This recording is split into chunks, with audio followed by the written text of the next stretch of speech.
Hey guys, today we're looking at Star Fox 64 from Nintendo 64. 64, 64, 64.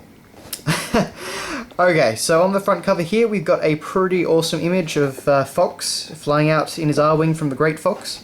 And I believe the planet in the background is, I don't know, is it Aquos? Because it looks to be covered entirely in water, but anyway. So, and we can also see that the Great Fox is actually using its laser cannons, which I think it uses a couple of times in one or two of the levels, but it doesn't happen very often. Anyway, and of course the big thing here, as we can see, the explosion in the background, we have the Rumble Pack included in Star Fox 64. It is a controller accessory, and it was essentially the first controller to give you a rumble feature. It's actually kind of crazy to think just how many things that we take for granted nowadays in controllers came from the N64. But anyway, so the Rumble Pack was a pretty big addition to this. I mean, it's pretty basic by modern standards, but we'll get to that in a little while. So of course, we had 1 to 4 player simultaneous multiplayer, and it is rated kids to adults by the ESRB rating. So this is the American version. Now on the sides. First thing, of course, as you can see, this is a very big box, and it was a big box to accommodate the Rumble Pack. But it's still not quite as big as the Pokemon Stadium box, which had the transfer pack. Actually, I might just, for comparison's sake,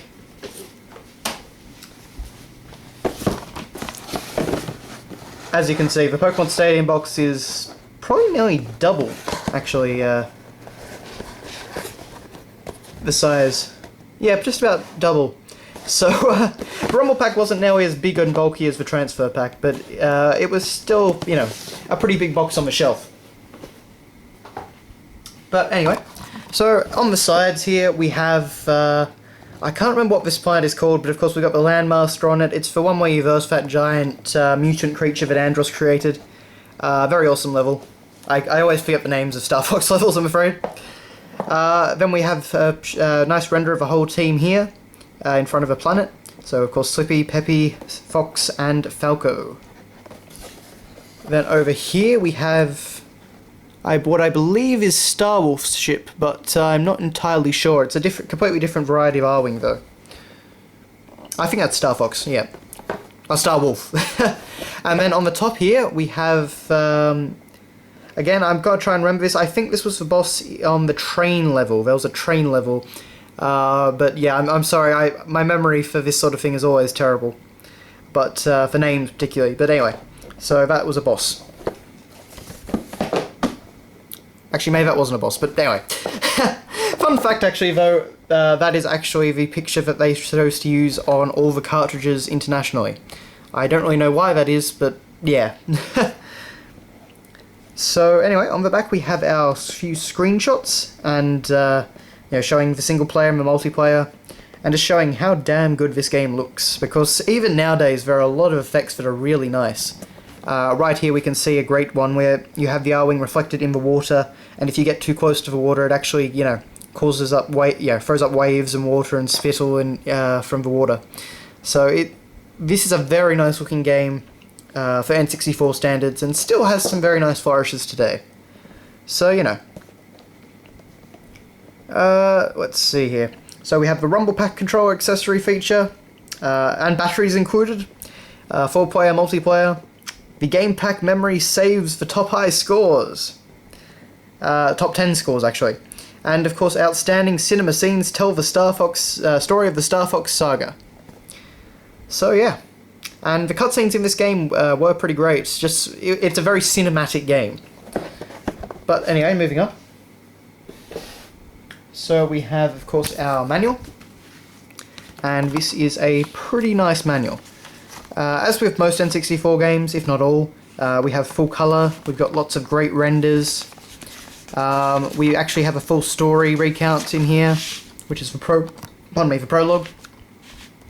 It's all told in the game, but it's still kind of nice to have it there.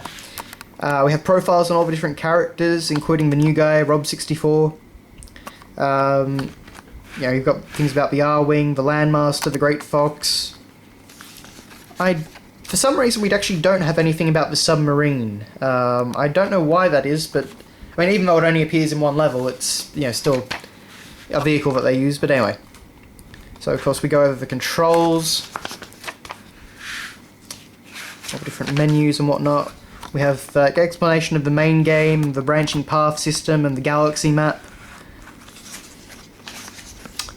And then we've got stuff like this, and this is kind of what I always love about N64 manuals, is that we were just starting to actually explore three-dimensional space in games. And so we've got these great diagrams here that show, okay, so that's for 3D scroll mode, so that's kind of like your classic SNES Star Fox mode.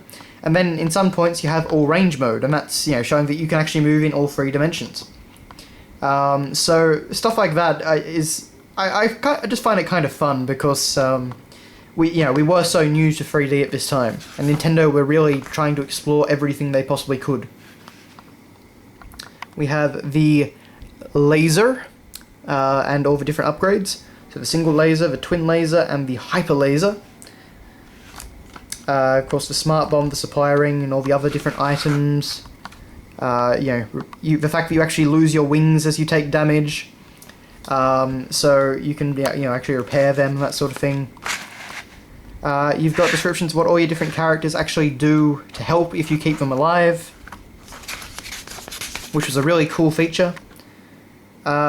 And of course, something I haven't talked about is the fact that this game was actually, it used full voice acting, tons and tons of it, which in my book was pretty damn exciting, for the time.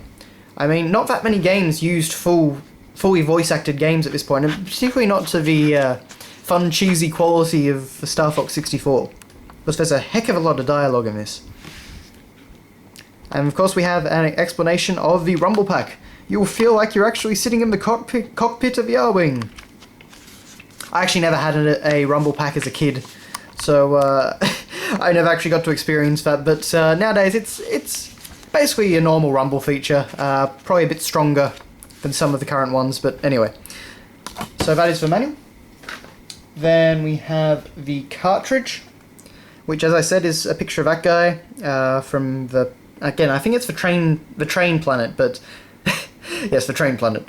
But anyway, so tell me where he is in the comments, because I've just completely drawing a blank. Anyway, so that's fun. I don't really know why they chose that image, rather than like something from a front cover, but it's fair. And we have, of course, our new Lord and Saviour, the Rumble Pack.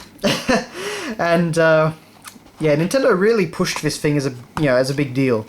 Like they pushed a lot of their add-ons. I think the N64 must have some of the most add-ons in history. But anyway, so here it is. As you can see, it actually required 2 batteries to rumble. I'm very glad they improved on that in every subsequent game controller. I think Sony was the first to improve on that with their DualShock controller, but anyway. And if we put it inside an N64 controller,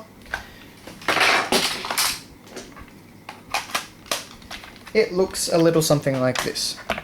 So it's pretty big and bulky, but it's nowhere near as heavy and big as the actual transfer pack for the Pokemon games and stuff like that. So it sits pretty comfortably overall. These things always weighed the controller down a bit too much, especially with batteries in there. That always makes it heavier. But anyway, so that has been your look at Star Fox 64 on the Nintendo 64. So thanks a lot for watching, guys, and I'll see you later.